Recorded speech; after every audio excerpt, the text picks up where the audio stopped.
سید ولد آدم خیر الانام، اس پہ لاکھوں درود، اس پہ لاکھوں سلام۔ على عباده الذين اصطفى، أما بعد، أعوذ بالله من الشيطان الرجيم، بسم الله الرحمن الرحيم، إن الشيطان لكم عدو فاتخذوه عدوا، وقال النبي صلى الله عليه وسلم إن الشيطان يجري من الإنسان مجرى الدم، أو كما قال عليه الصلاة والسلام۔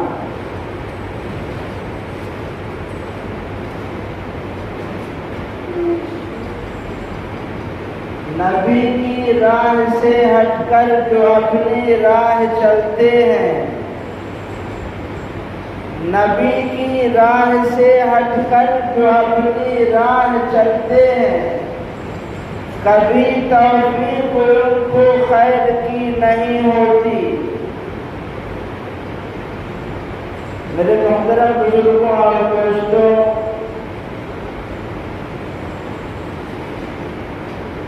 اللہ تبارک و تعالیٰ نے یہ کائنات بنائی اور اس دنیا کو بسانے کا اللہ نے جب ارادہ کیا تو چونکہ اس دنیا میں انسان کی آبادی سے پہلے جنات و شیاطین رہا کرتے تھے، اللہ تبارک و تعالیٰ نے فرشتوں کو بھیج کر اس دنیا میں شیاطین اور جنات نے جو سرکشی اور فساد مچا رکھا تھا، فرشتوں کے ذریعے سے ان کو بھگایا گیا۔ جنگل اور صحراؤں میں لوگ جا کر کے چھپ گئے، جتنے زخمی ہوئے مارے گئے۔ اللہ تبارک و تعالیٰ نے آدم علیہ السلام کو پیدا کیا تو چونکہ ابلیس بھی تھا، یہ خیر خواہ بن گیا اور خیر خواہ بن کر کے فرشتوں کے ساتھ رہنے لگا۔ اللہ تبارک و تعالیٰ نے آدم علیہ السلام کو پیدا کیا تو حکم دیا فرشتوں کو کہ آدم کا سجدہ کرو۔ سارے فرشتوں نے آدم علیہ السلام کو سجدہ کیا، لیکن جو ابلیس تھا جس کا نام عزازیل تھا، اللہ تبارک و تعالیٰ کے حکم کی نافرمانی کرتے ہوئے سجدے سے انکار کر دیا۔ جب سجدے سے انکار کر دیا تو اللہ تبارک و تعالیٰ نے بھی اس کو راندہ درگاہ کر دیا، مردود قرار دے دیا۔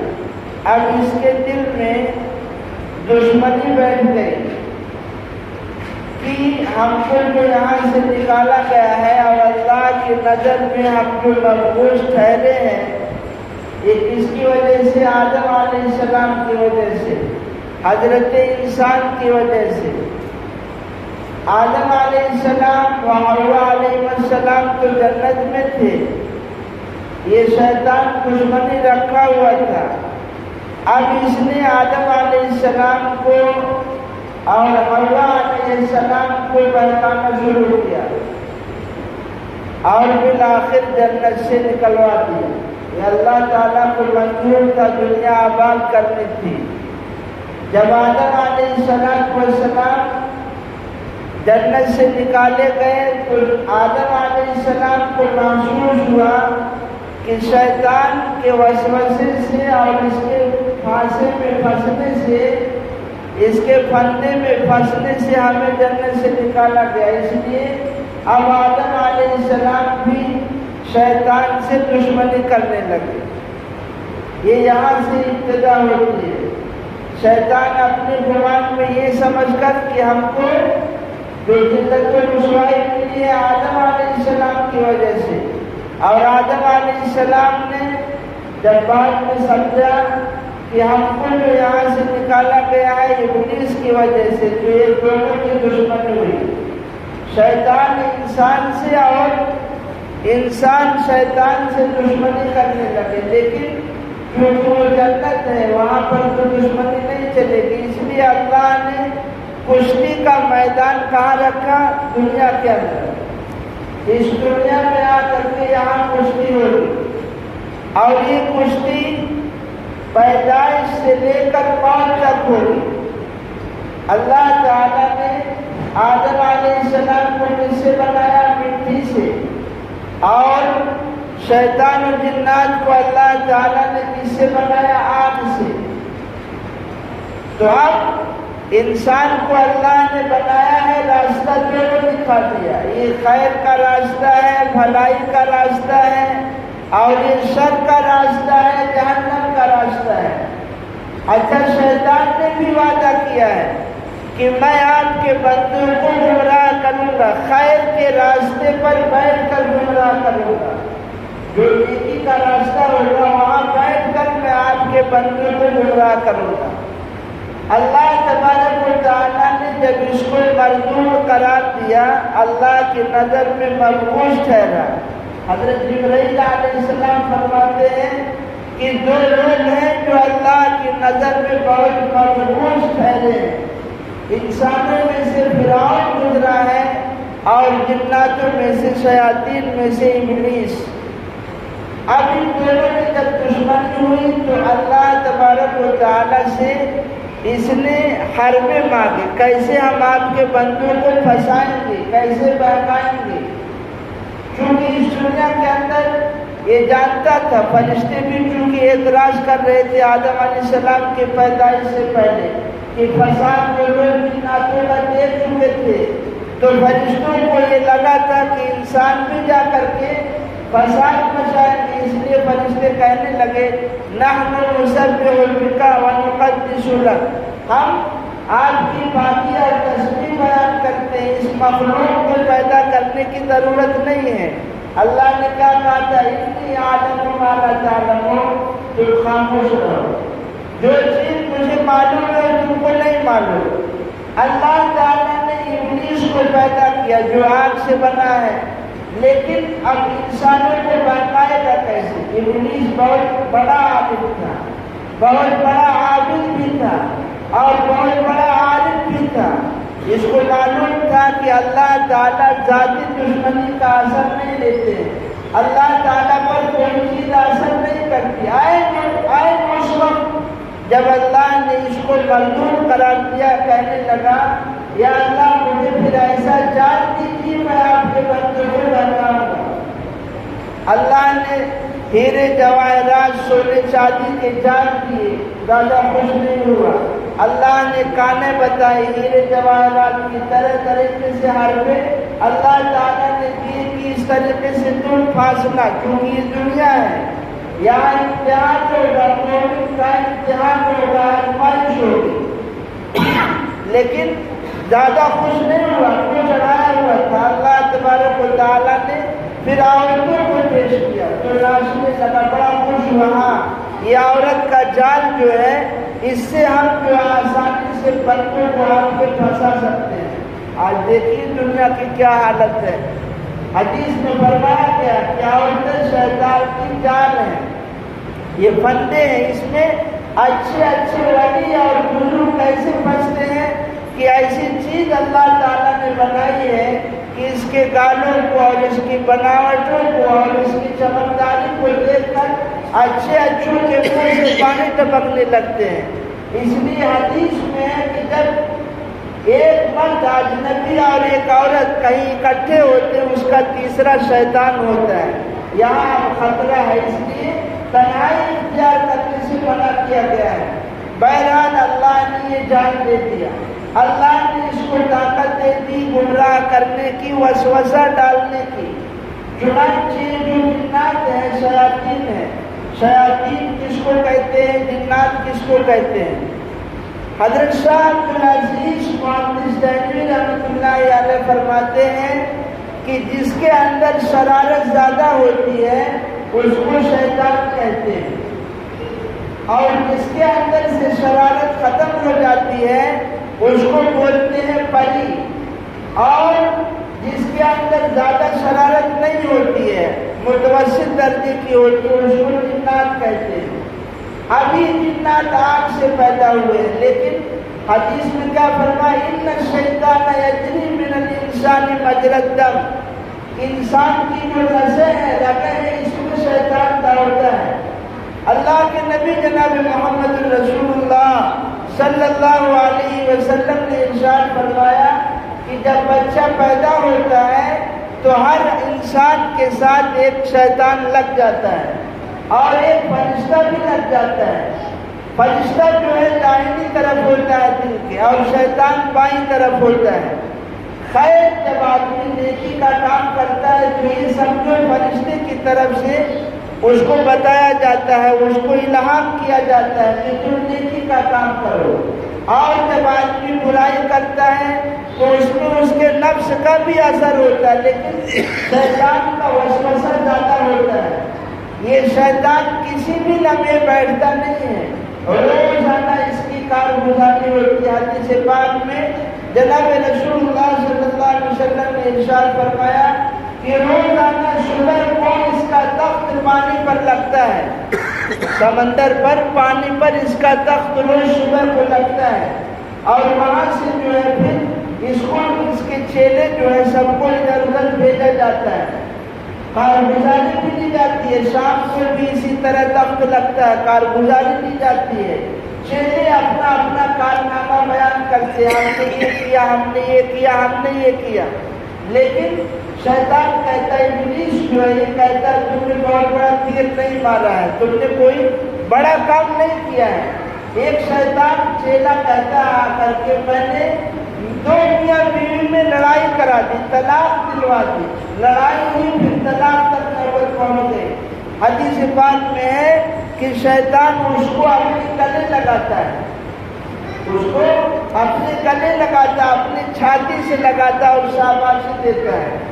اب یہ جب شاباشی دیتا ہے کیوں خوش ہوتا ہے اتنا طلاق پر؟ طلاق پر اس لیے اتنا زیادہ یہ خوش ہوتا ہے کہ جب میاں بیوی جو پرسکون زندگی گزار رہے ہوتے ہیں، جب طلاق ہو جاتی ہے ظاہر سی بات ہے عورت اپنے میکے چلی جائے گی، وہاں جا کر کے پھر غیبتیں ہوگی، دو خاندانوں میں دشمنی پیدا ہوگی، ایک دوسرے کی برائی ہوگی، پھر اولاد کا بھی مسئلہ آتا ہے۔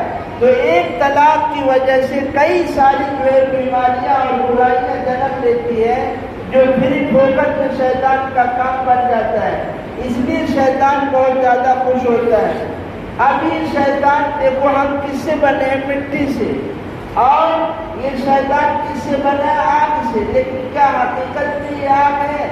ظاہر سی بات ہے، جب اس نے کہا تھا کہ اللہ تعالیٰ آپ نے ہم کو گمراہ تو کر دیا ہے، لیکن آپ ہم کو الی یوم یبعثون، جب دوبارہ زندہ اٹھایا جائے گا تب تک کہ آپ ہم کو مہلت دیجیے۔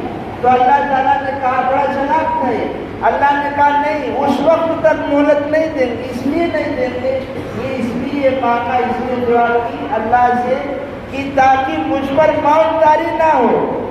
جبکہ حدیث میں اسرافیل علیہ السلام جب پہلی سور پھونکیں گے تو سارے لوگوں پر موت طاری ہو جائے گی، سب لوگ مر جائیں گے سوائے اللہ تعالیٰ کے۔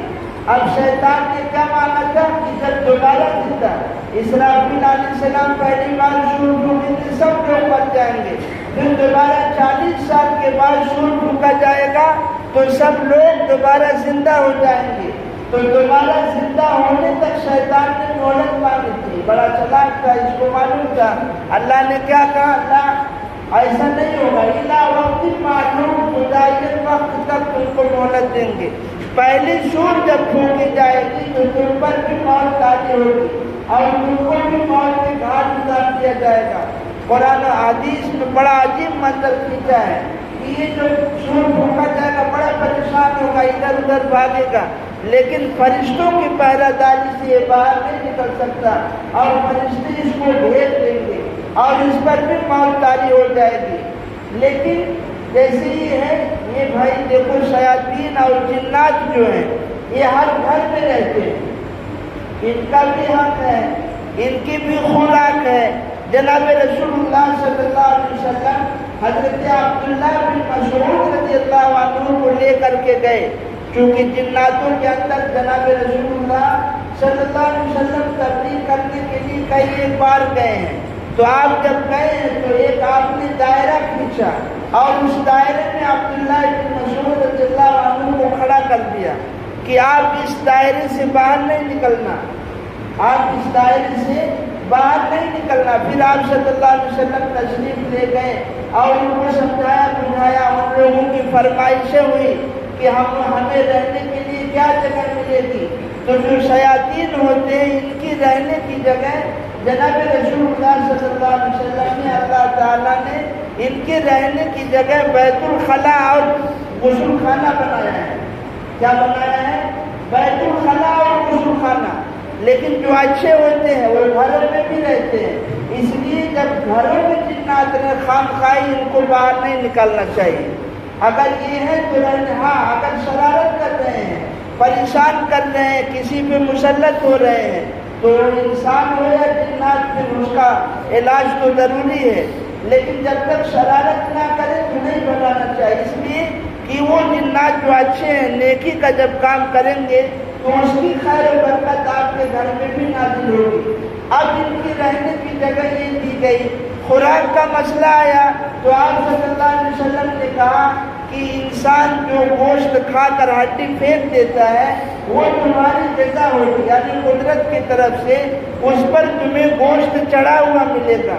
اب اس میں بھی جو ہے حدیث کے اندر شراح نے الگ الگ باتیں لکھی ہیں کہ اس میں کئی قسمیں ہیں، تو بعض جنات صرف سونگتے ہیں ہڈی کو تو ان کا پیٹ بھر جاتا ہے، لیکن بعض جنات وہ ہے کہ اللہ کی طرف سے ان کی ہڈی پر گوشت چڑھا ہوا ملتا ہے۔ اس لیے ایک صحابی ہے جو ان کی جگہ رہنے کی دی گئی حدیث میں کیا فرمایا، بیت الخلاء میں جاؤ تو دعا پڑھو، غسل خانہ میں جاؤ تو دعا پڑھو۔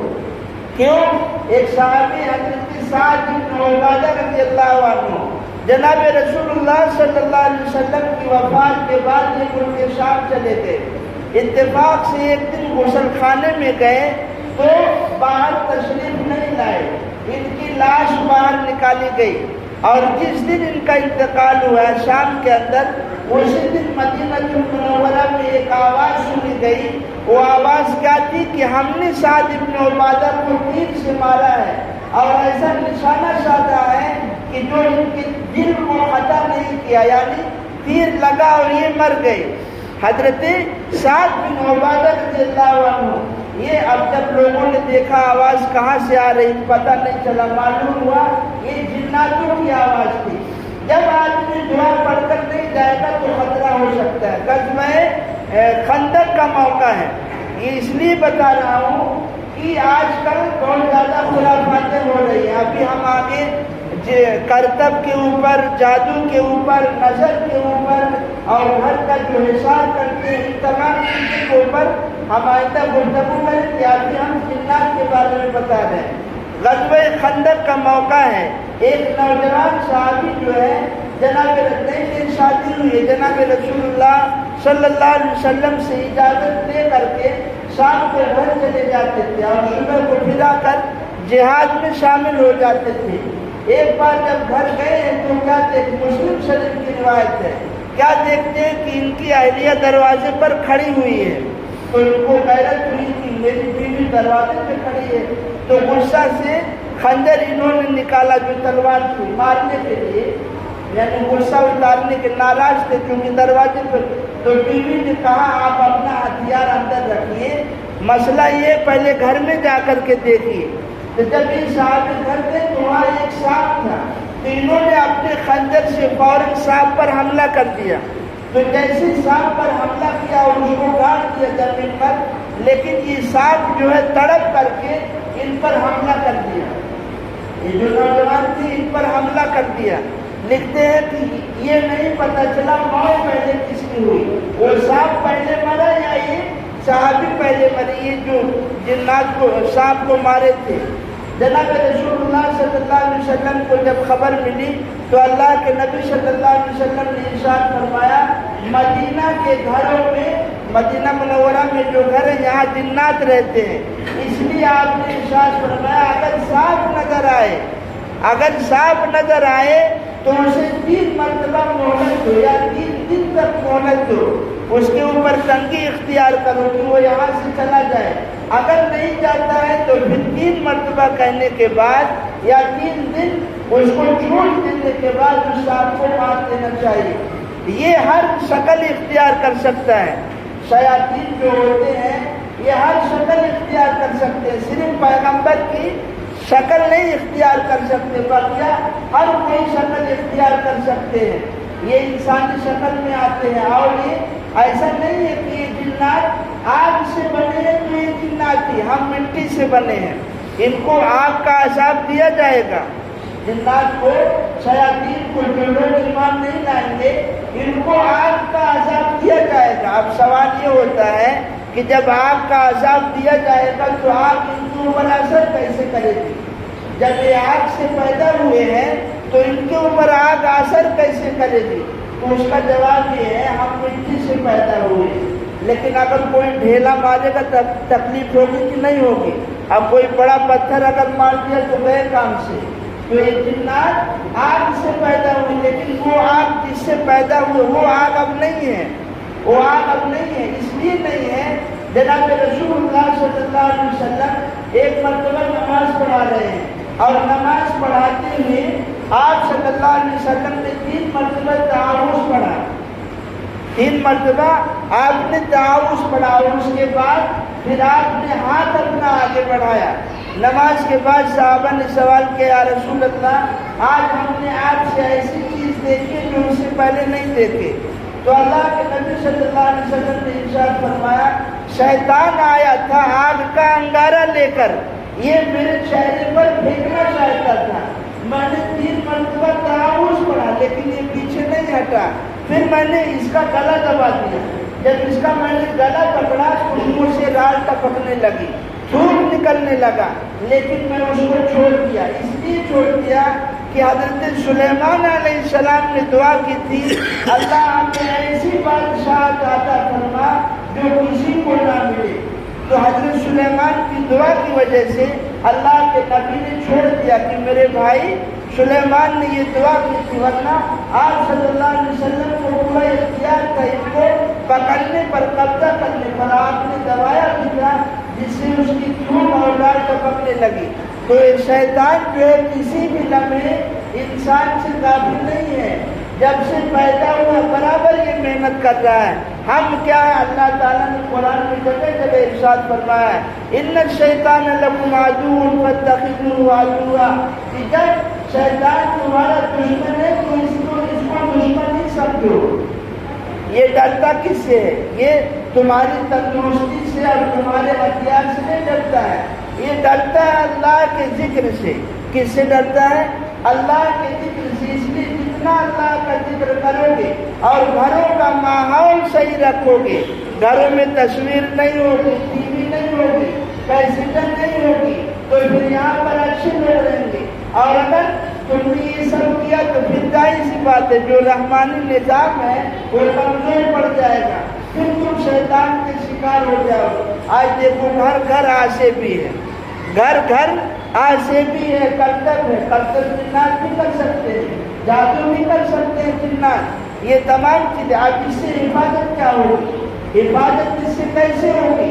اللہ کے نبی صلی اللہ علیہ وسلم نے ارشاد فرمایا، اگر بندہ شام کو سوئے اور سوتے وقت آیت الکرسی پڑھ لے، جلالین تفسیر کی کتاب ہے جو ہر مدرسے میں پڑھائی جاتی ہے، اس کے حاشیے میں سورۃ الرعد کے حاشیے میں لکھا ہے، اگر اللہ تبارک و تعالیٰ فرشتوں کے ذریعے انسان کی حفاظت کرتے ہیں، تقریباً 10 فرشتے ہیں جو ہر وقت انسان کی حفاظت کرتے رہتے ہیں، اگر یہ فرشتے حفاظت نہ کریں تو شیطان ہمارے لیے بہت خطرے کی چیز ہے۔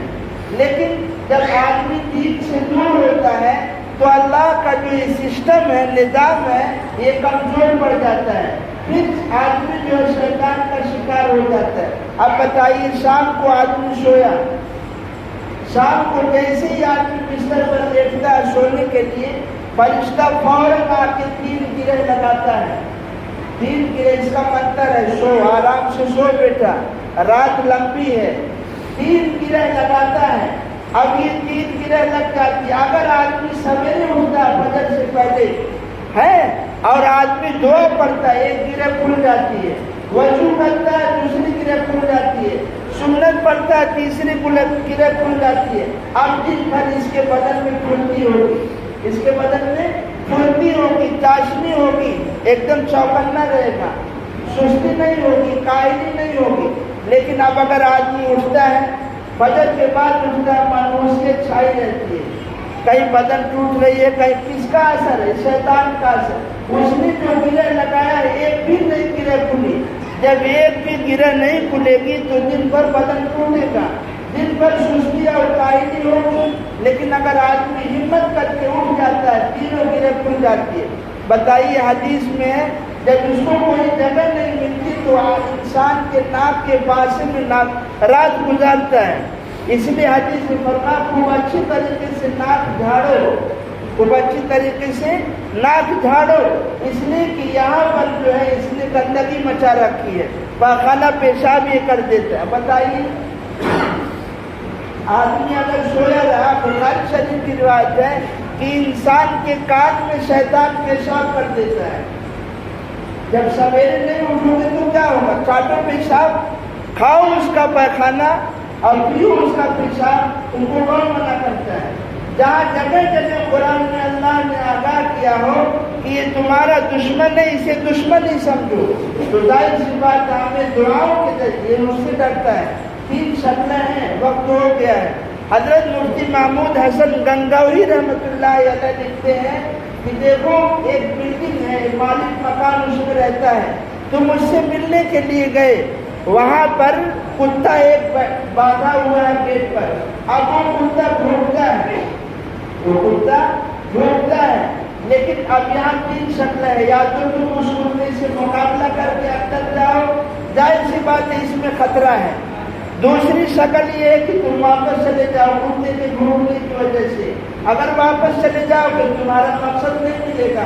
تیسری شکل یہ ہے کہ مکان مالک کو بلاؤ، جب اس کو بلاؤ گے تو کتے کو چپ کرا دے گا اور پھر تم اندر چلے جاؤ گے، ملاقات بھی ہوگی، تمہارا کام بھی بنے گا۔ اس لیے شیطانی جو وسوسے آتے ہیں دل میں، اس سے بچنے کا طریقہ یہ ہے، اس کو کچھ مت بولو، اس کی طرف دھیان ہی مت دو، اس کو بلاؤ اللہ تعالیٰ کو۔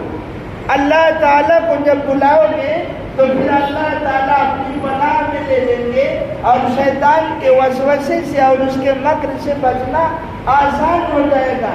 اور اگر خود ہی اس سے مقابلہ کرو گے تو ظاہر ہے یہ اچھوں کو جو ہے لوٹیا لے ڈوبا، اچھوں کو گمراہ کر چکا، جہنم رسید کر چکا۔ اس لیے بہت ساری باتیں ہیں، اس لیے آدمی کو ہوشیار رہنا چاہیے اور اپنی حفاظت کی جو دعائیں ہیں آدمی کو صبح شام پڑھ لینی چاہیے۔ گھروں میں سورۃ البقرہ پڑھنی چاہیے، جس گھر میں سورۃ البقرہ پڑھی جائے گی شیطان وہاں سے بھاگ جائے گا۔ یہ تمام چیزیں ہیں جو قرآن و حدیث میں، اب یہ جنات کا وجود برحق ہے، قرآن و حدیث میں سورۃ الجن ایک سورت ہے۔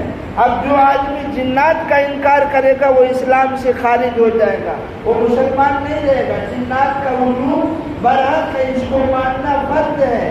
اگر انکار کوئی آدمی کرتا ہے اسلام سے، خارج ہو جاتا ہے۔ یہ جنات و شیاطین اور یہ پریاں جو چیزیں، اس کے اندر بہت ساری تفصیلیں ہیں، وقت نہیں ہے ورنہ آپ کے سامنے رکھتا۔